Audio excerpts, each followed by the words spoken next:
तरफ दिल्ली में सभी की निगाहें टिकी हुई हैं कि आज जो फैसला सुप्रीम कोर्ट की तरफ से आता है वो फैसला इस चुनाव में क्या मोड़ लेकर आता है। तो दूसरी तरफ जब आप तेजस्वी यादव या लालू यादव की पारंपरिक सीट पर पहुंचेंगे यानी राघोपुर पहुंचेंगे तो यहां भी कुछ ऐसी ही चर्चाएं आपको महसूस होंगी।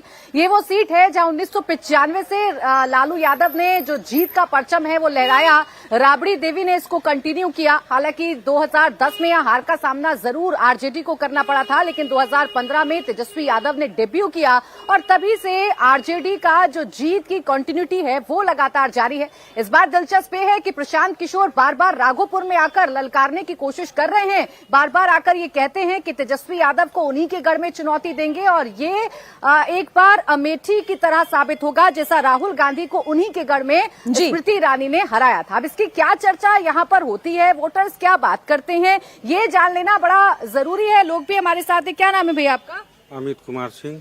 अच्छा सिंह साहब, बताइए क्या चर्चा हो रही है राघोपुर में, तेजस्वी यादव, नीतीश कुमार या प्रशांत किशोर? ज्यादा तो तेजस्वी यादव का है, लेकिन हम लोग तो प्रशांत किशोर को वोट करेंगे। प्रशांत किशोर को कहा है? प्रशांत किशोर ने क्या किया सर? बस सब विजन उनका अच्छा है, सब विजन ही उनका अच्छा है। ठीक, प्राची आप रहे हमारे साथ। गोपालगंज से भी हमारे सहयोगी पवन नारा जुड़े हुए हैं। गोपाल की मुरलिया किसके लिए मधुर संगीत सुनाने वाली है? बिल्कुल मीनाक्षी, इस वक्त हम गोपालगंज में हैं। इस भोजपुर रीजन की अगर बात की जाए तो 2020 के चुनाव में महागठबंधन यहां पर भारी पड़ा था, जिसका नुकसान जेडीयू को चुकाना पड़ा था। खासकर जेडीयू को अच्छा खासा नुकसान इस रीजन में हुआ था और वजह रहे थे पासवान साहब।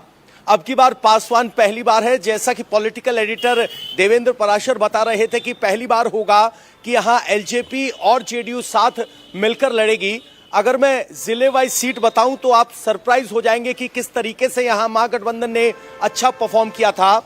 भोजपुर में 7 सीटों में से 5 महागठबंधन ने जीती थी, बक्सर में 4 की 4, कैमूर में 4 में से 3, रोहतास में 7 में से 7, औरंगाबाद में 6 में से 6, सिवान में 8 में से 6 और सारण में 10 में से 7।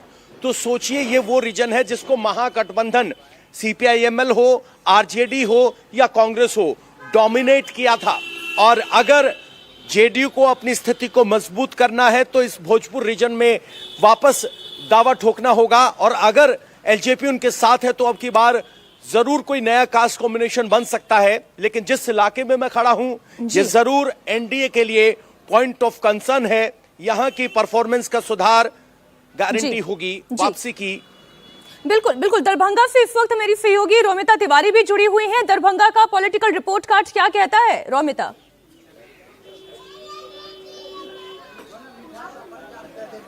देखिए मीनाक्षी, क्योंकि दरभंगा जो है वो मिथिलांचल में आता है और मिथिलांचल जो है वो एनडीए का गढ़ बताया जाता है। अगर आप आंकड़ों के हिसाब से मुझसे पूछेंगी तो पिछली बार एनडीए को यहाँ पर 40 से ज्यादा सीटें मिली थी, तो वहीं महागठबंधन के खाते में 20 से कम सीटें पहुंची थी।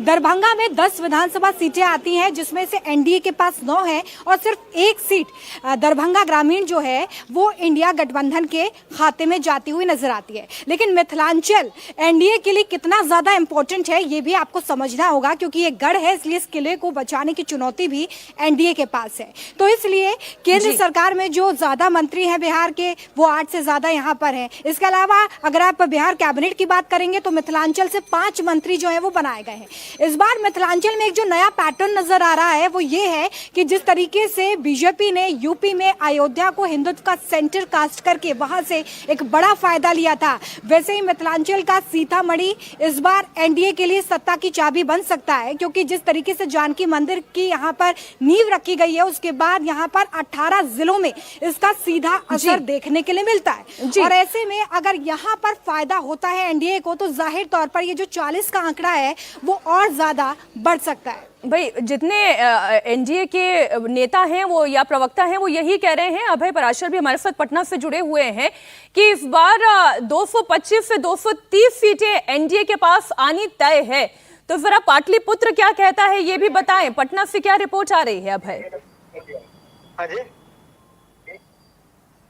बिल्कुल मीनाक्षी, अगर आप एनडीए के नेताओं से बात करोगे तो उन्होंने एक तरीके का नारा दिया है, वो कॉन्फिडेंट है कि 225 2025 इस बात को लेकर वो कॉन्फिडेंट है। लेकिन जो पूरा चुनाव है, खास तौर पर पिछली बार जो 52 सीट हैं उनमें जिनमें सबसे ज्यादा कम अंतर रहा था, वो ये तय करेगा कि इस बार जनता एनडीए को चुनती है या फिर महागठबंधन को।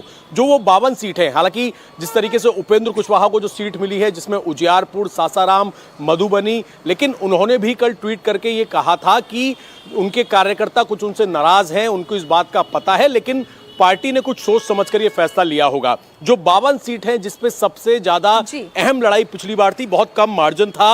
हिलसा जिसमें जेडीयू जीती थी 12 वोटों से, बरबीघा, इसके अलावा रामगढ़ में महागठबंधन की जीत हुई थी लेकिन मात्र 189 वोटों से। इसी तरीके से मटिहानी में इंडिया टीवी के दर्शक ये देख लें, इस वक्त सबसे बड़ी टीम रिपोर्टर्स की ग्राउंड पर मौजूद है, मिथिलांचल से लेकर सीमांचल तक, भोजपुर से लेकर देखिए पटना तक। जितनी अपडेट है, जितनी चुनावी हलचल है आपको मिलने जा रही है सिर्फ इंडिया टीवी पर।